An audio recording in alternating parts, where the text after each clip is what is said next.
नमस्कार दोस्तों, मैं अनूप कुमार श्रीवास्तव आपका स्वागत करता हूं। तो चलिए हम क्लास को आगे बढ़ाते हैं। तो बच्चा, जैसा मैं आपको कह रहा था कि आज से हमें स्थल मंडल शुरू करना है, यानी भू आकृति विज्ञान हमें शुरू करना है। लेकिन स्थल मंडल शुरू करने से पहले एक और चैप्टर है, थोड़ा हम उसे कवर कर लें, क्योंकि बच्चे यहाँ से भी प्रश्न पूछे गए हैं। तो उस चैप्टर को भी हम कवर कर ले ताकि हमें कोई रिस्क ना हो। पूरी बात समझ में आ गई? तो याद रखिएगा बच्चे, जो हमारा अगला चैप्टर है, अभी हम उसी में चल रहे हैं, जलवायु विज्ञान में। स्पष्ट है? हमारा अगला चैप्टर है, उसका नाम है जेट स्ट्रीम। क्या नाम है? जेट स्ट्रीम या जेट प्रवाह या जेट धारा। जेट स्ट्रीम, जेट प्रवाह या जेट धारा। याद रखेंगे, ये बहुत ही इंपॉर्टेंट चैप्टर है और यहां से भी आपसे प्रश्न जो है जनरली पूछे जाते रहे हैं। तो सभी बच्चे, ये इंपॉर्टेंट चैप्टर है, याद रखेंगे। जेट स्ट्रीम, जेट प्रवाह या जेट धारा। तो सबसे पहले याद रखिएगा बच्चे कि हमारा जो वायुमंडल में, उसमें दो तरह की पवन प्रवाह प्रणाली है। ठीक है, इस बात को याद रखिएगा कि जो हमारे वायुमंडल में, स्पष्ट है बच्चे, वायुमंडल में दो प्रकार की पवन प्रवाह प्रणाली है। दो प्रकार की पवन प्रवाह क्या है? प्रणाली है। स्पष्ट है? तो दो प्रकार की पवन प्रवाह प्रणाली है। एक को कहा गया है निचले वायुमंडल की प्रणाली। क्या कहा गया है? एक कहा गया है निचले वायुमंडल की प्रणाली। तो बच्चे, अब तक आप जो पढ़ रहे थे वो सब निचले वायुमंडल की प्रणाली थी। क्लियर है? लेकिन मैं इसके साथ आपको यह भी बता दूं कि जो दूसरा है वो है ऊपरी वायुमंडल की प्रणाली। ऊपरी वायुमंडल की प्रणाली। पूरी बात समझ में आ गई? तो याद रखना है कि वायुमंडल में दो प्रकार की पवन प्रवाह प्रणाली है। एक को हम निचले वायुमंडल की प्रणाली कहते हैं और दूसरे को ऊपरी वायुमंडल की प्रणाली कहते हैं। तो बच्चे, ऊपरी वायुमंडल की प्रणाली से क्या कहना चाहते हैं? एक बात याद रखिएगा कि ऊपरी वायुमंडल की प्रणाली से हम क्षोभ मंडल, मैंने आपको बताया ना, निचले मंडल को क्षोभ मंडल कहते हैं। क्षोभ मंडल की ऊपरी सीमा की बात करते हैं। किसकी बात करते हैं? क्षोभ मंडल की ऊपरी सीमा की। और याद रखिएगा कि मैंने इस जगह को क्षोभ सीमा भी कहा है। क्या कहा है? क्षोभ सीमा भी कहा है। तो याद रखेंगे कि ऊपरी वायुमंडल की जो प्रणाली है वो क्षोभ मंडल की ऊपरी सीमा में पाई जाती है, जिसे हम क्षोभ सीमा कहते हैं। और इसी के अंतर्गत हम किसे कहते हैं? जेट पवनों को पढ़ते हैं। पूरी बात समझ में आ गई? तो याद रखिएगा बच्चे कि अब तक मैंने आपको जितना भी पवन पढ़ाया है वो सब निचले वायुमंडल की प्रणाली बताया है। मैंने ऊपरी वायुमंडल की प्रणाली आपको नहीं बताया है। लेकिन यहां आपको ये याद रखना है कि ये जो जेट स्ट्रीम है ये दरअसल ऊपरी वायुमंडल की प्रणाली है। क्लियर है? आप भूलेंगे नहीं। देख सकते हैं, वायुमंडल में दो प्रकार की पवन प्रवाह प्रणाली है, एक निचले वायुमंडल की, दूसरा ऊपरी वायुमंडल की। अब जो ऊपरी वायुमंडल की प्रणाली है वो क्षोभ मंडल की ऊपरी सीमा यानी क्षोभ सीमा के पास है और इसी में क्या आता है? जेट पवन। तो याद रखना है कि जेट पवन निचले वायुमंडल में नहीं, ऊपरी वायुमंडल में पाई जाती है। क्लियर है? चलिए अब जरा जेट पवन की डेफिनेशन को जानते हैं और यहीं से हमारे आंसर बनने शुरू हो जाएंगे। क्लियर हो चुका? तो यहां देखिए बच्चे, सबसे पहले याद रखेंगे कि जेट प्रवाह ऊपरी क्षोभ मंडल में स्थित। क्लियर है? यहां देखिए बच्चे, अब इसकी तुरंत हम डेफिनेशन निकाल लेते हैं। तो डेफिनेशन ये कहता है कि जेट प्रवाह, देख रहे हैं बच्चे, जेट प्रवाह ऊपरी क्षोभ मंडल, ऊपरी क्षोभ मंडल में स्थित ऊष्मा एवं द्रव्य का संतुलन स्थापक पवन प्रवाह प्रणाली है। संतुलन स्थापक पवन प्रवाह प्रणाली है। पूरी बात समझ में आ गई? संतुलन स्थापक पवन प्रवाह प्रणाली है।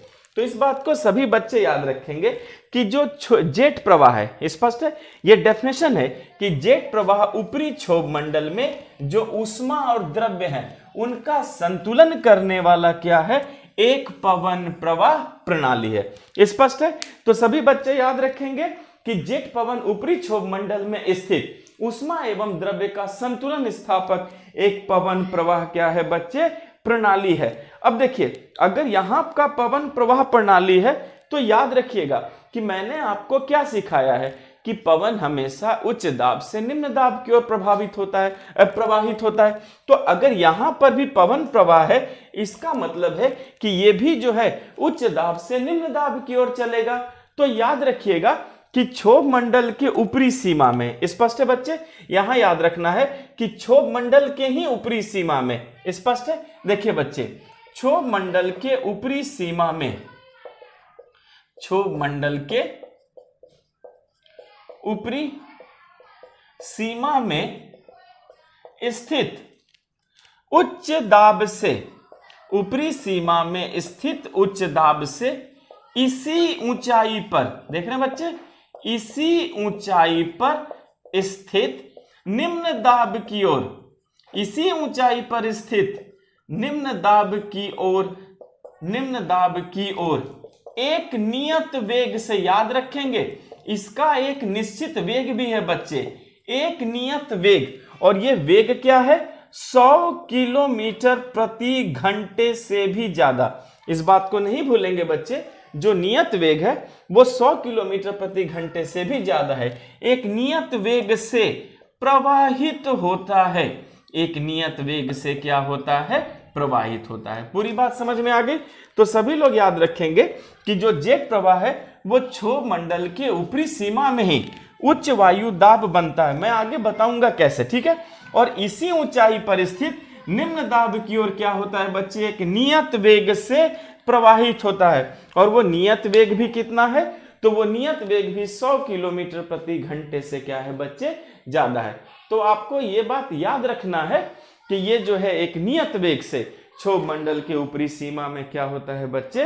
प्रवाहित होता है। अच्छा, अब एक बात और याद रखिएगा कि इस पवन की एक निश्चित लंबाई, गहराई और चौड़ाई भी होती है। क्लियर है? याद रखेंगे इसकी नियत लंबाई, इसकी नियत लंबाई, गहराई एवं चौड़ाई भी होती है, एवं चौड़ाई भी होती है। तो भूलेंगे नहीं बच्चे कि जो जेट स्ट्रीम है इसकी एक निश्चित लंबाई भी है, गहराई भी है और क्या है? चौड़ाई भी है। इसका मतलब है कि ये 3D पवन है, 3 डायमेंशनल पवन है। इस बात को सभी बच्चे याद रखिएगा कि जो जेट स्ट्रीम है वो एक तरह का 3D पवन है। क्लियर है? 3D मतलब इसमें लंबाई भी है, इसमें गहराई भी है और क्या है? इसमें चौड़ाई भी है। पूरी बात समझ में आ गई? अच्छा, ये बच्चे मैं बता दूं कि ये आपको दोनों गोलार्धों में पाई जाती है, यानी इसे दोनों गोलार्धों में बहना है। क्लियर है? और दोनों गोलार्धों में बहता है बच्चे, लेकिन याद रखेंगे कि ये भी तापमान के अनुसार क्या है? परिवर्तनशील है।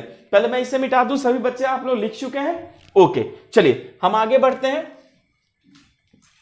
और याद रखिए, जो भी लाइन लिखवा दूंगा आप उसे याद रखना। आपके प्रश्न आप देखते ही बना लोगे, और यहां से प्रश्न पूछा भी गया है।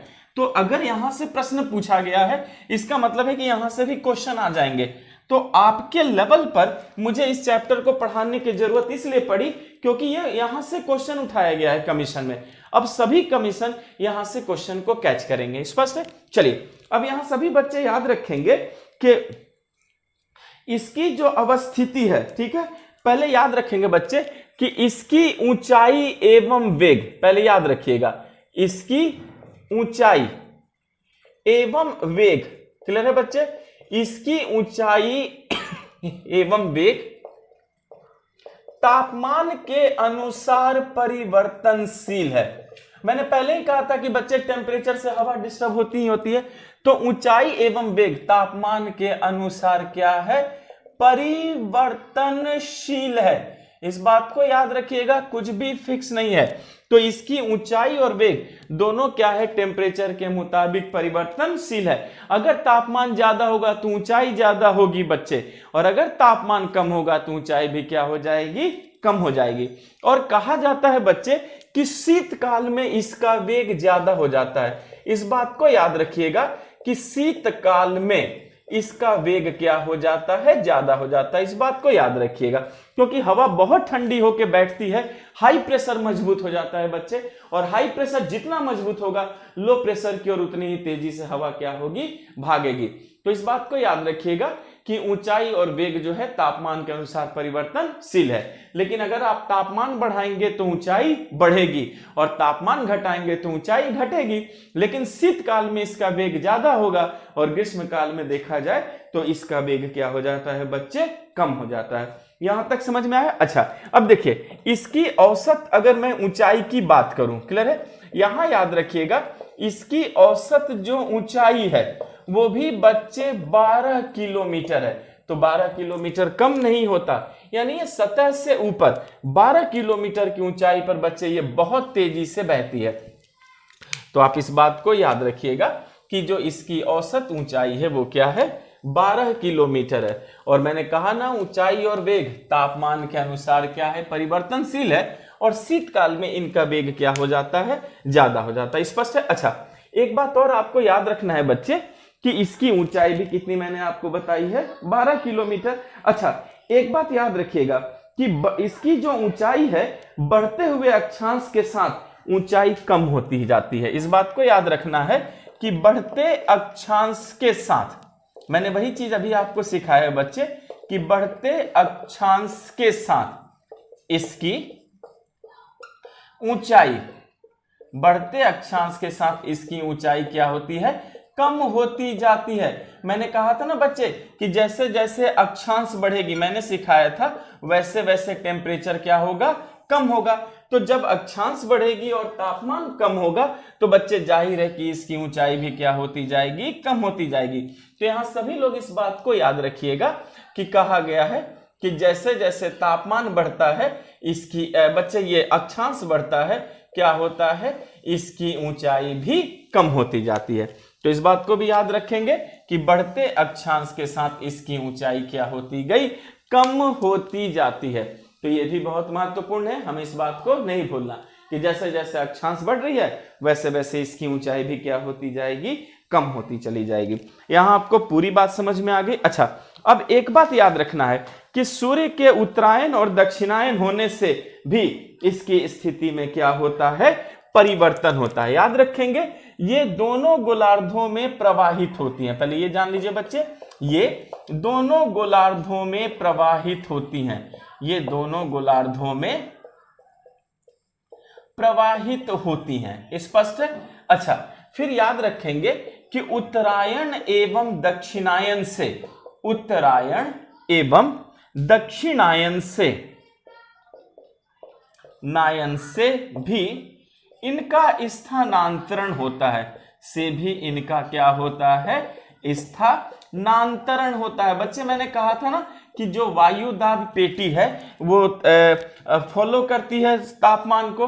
तो याद रखिएगा कि अगर सूरज उत्तरायण है तो जितनी जेट हवाएं हैं वो उत्तर की ओर खिसक जाएंगी, और अगर सूरज दक्षिणायन होगा तो जितनी भी जेट स्ट्रीम है वो किधर खिसक जाएंगी, दक्षिण की तरफ। तो इस बात को याद रखना है बच्चे, ये दोनों गोलार्धों में प्रवाहित होती हैं, लेकिन अगर सूरज उत्तरायण है तो ये सारी जेट पवनें उत्तर की ओर खिसक जाएंगी, और अगर सूरज दक्षिणायन है तो ये सारी पवनें किधर खिसक जाएंगी, दक्षिण की ओर। इसका मतलब है ये सूरज को फॉलो करती है। इस बात को याद रखिएगा, ये सूरज को क्या करती है बच्चे, ये फॉलो करती है। स्पष्ट हो चुका? अच्छा, अब एक बात याद रखना है, क्लियर है, कि ये जो ऊंचाई में बहती है बच्चे, तो ये लंबवत रूप से जो है क्या करती है, अपना तरंगित मार्ग बनाती है। इस बात को याद रखिएगा कि इनका मार्ग तरंगित होता है। इनका मार्ग कैसा होता है बच्चे, तरंगित। इनका मार्ग तरंगित होता है। अब तरंगित का मतलब क्या होता है, तो याद रखिएगा तरंगित होता है यानी लहरों के समान। कैसा होता है बच्चे, लहरों के समान। तो इस बात को भी आप लोगों को याद रखना है कि जेट स्ट्रीम जो है पहले तो दोनों गोलार्धों में प्रवाहित होगी, उत्तरायण और दक्षिणायन से भी इनका क्या होगा, स्थानांतरण होगा। अब इनका मार्ग तरंगित होता है यानी ये लहरों के समान चलती है। लहरों के समान कहने का मतलब बच्चे ऐसे देख रहे हैं, इस तरीके से ये क्या करती है, लहरों के समान चलती है। तो बच्चे अगर लहरों के समान चलेंगी तो याद रखिएगा ये शीर्ष भी बनाती हैं, और अगर ये शीर्ष बनाती हैं बच्चे तो ये गर्त भी बनाती हैं। इनकी देखो लंबाई है, इनकी बच्चे चौड़ाई भी है, और चौड़ाई के साथ साथ इनकी क्या होती है, ऊंचाई भी होती है। तो याद रखिएगा ये लहरों के समान चलती है। तो इस लहरों की खोज जो है रोज़बी नाम के व्यक्ति ने की थी। किसने की थी बच्चे? रोज़बी ने लहरों की खोज की। रोज़बी ने क्या की? लहरों की खोज की थी, इसके लहरों की खोज की। इसलिए बच्चे हम इसे रोज़बी तरंगे भी कहते हैं। हम क्या कहते हैं इसे? रोज़बी तरंगे भी कहते हैं। इस बात को याद रखना है। क्लियर है? तो हमने ये देखा कि इनका मार्ग क्या होता है, इनका मार्ग तरंगित होता है। ये लहर के समान चलती हैं, लहर के समान चलेंगी तो शीर्ष भी बनेगा, गर्त भी बनेगा, इनकी एक लंबाई भी होगी, चौड़ाई भी होगी और ऊंचाई भी होगी, इसलिए ये 3D पवन है। अच्छा, ये जो लहरों के समान चलती है इसकी खोज एक रोज़बी नाम के वैज्ञानिक ने की थी। इसीलिए बच्चे इनको रोज़बी तरंगे भी कहते हैं। आप भूलेंगे नहीं कि जेट स्ट्रीम को जो है रोज़बी तरंगे भी क्या कहते हैं, हम कहते हैं। यहां पूरी बात समझ में आ चुकी है। अच्छा, और याद रखिएगा कि इसकी चौड़ाई भी जो है लगभग 500 किलोमीटर तक अंकित की जाती है। तो बच्चे 500 किलोमीटर की चौड़ाई कम नहीं होती। क्लियर है? तो इससे पता चल जाता है कि जिसकी चौड़ाई 500 किलोमीटर है तो जाहिर है कि उसकी एक अच्छी लंबाई भी होगी और अच्छी क्या होगी, ऊंचाई भी होगी। आ गया समझ में? अच्छा, अब एक बात याद रखिएगा कि इसकी खोज कब हुई थी। तो एक बात ये भी याद रखना है बच्चे, देखिए मैं यहां लिख देता हूं कि इसकी जो खोज हुई थी ये द्वितीय विश्व युद्ध के वक्त हुई थी। कब हुई थी? द्वितीय विश्व युद्ध के वक्त। द्वितीय विश्व युद्ध के वक्त इसकी खोज हुई थी। किसने खोज की थी? तो एक अमेरिकी सैन्य अधिकारी ने, एक अमेरिकी सैन्य अधिकारी ने बच्चे इसे खोजा था। तो इस बात को भी याद रखिएगा कि अगर आपसे ये पूछा जाए कि जेट स्ट्रीम की खोज कब हुई थी, आप बोलेंगे द्वितीय विश्व युद्ध के वक्त हुई थी, और एक अमेरिकी सैन्य अधिकारी थे, उन्होंने इसकी खोज की थी जब वो यूएसए से जापान जा रहे थे। याद रखिएगा कि जब वो अपने जेट विमान से, किस विमान से? जेट विमान से जा रहे थे, इसलिए इसको जेट कहा गया। तो याद रखना है कि ये जो सैन्य अधिकारी हैं ये यूएसए से जापान जा रहे थे। क्लियर है? और जापान जा रहे थे, किससे जा रहे थे? अपने जेट विमान से। तभी उन्होंने इसकी खोज की थी बच्चे, इसीलिए याद रखिएगा हम इसे जेट पवन भी कह देते हैं। क्लियर है?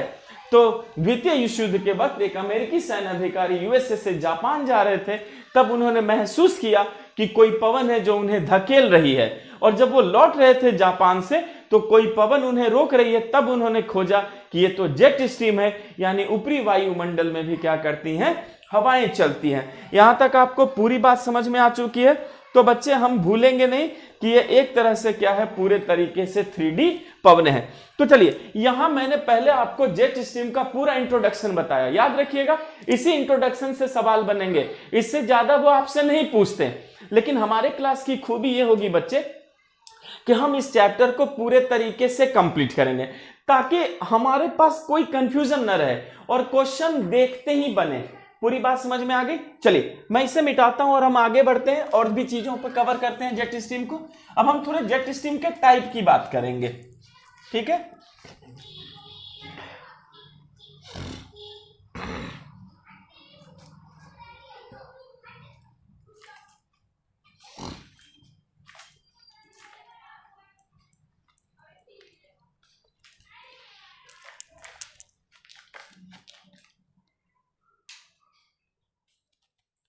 ओके।